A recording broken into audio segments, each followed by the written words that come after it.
I have seen at least three eras of evolution of philanthropy in my time. In the earliest years of my career, I saw a version of philanthropy that adhered to the Center for Effective Philanthropy's typology of philanthropy, which has like four types of philanthropists.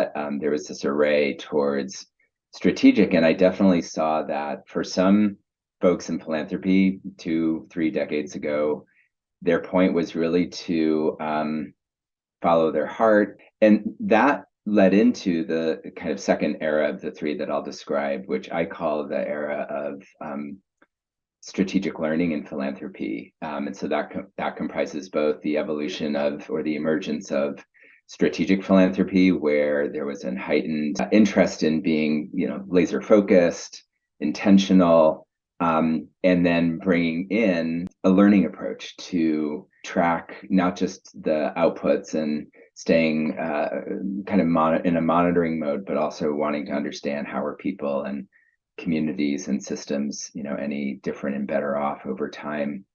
An inflection point to me in the transition to the strategic philanthropy and a learning approach to philanthropy was the emergence of grant makers for effective organizations. And now you had, several hundred foundations coming together to talk about how they could support the effectiveness of their nonprofit partners and hold themselves accountable.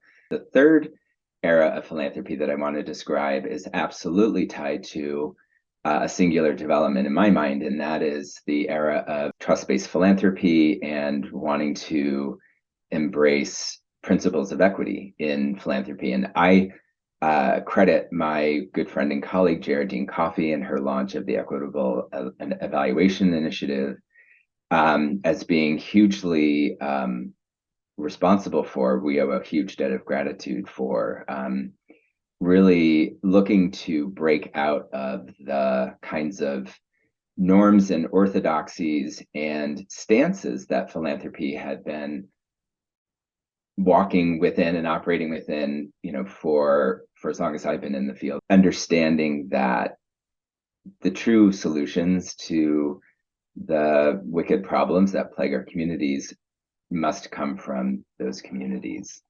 We are powerful actors in the sector. We hold a responsibility to communities if we're talking to ourselves and each other about achieving social justice and racial equity, to step out of our comfort zones, to step into our power, to push the envelope, to be a force for shifting power towards communities.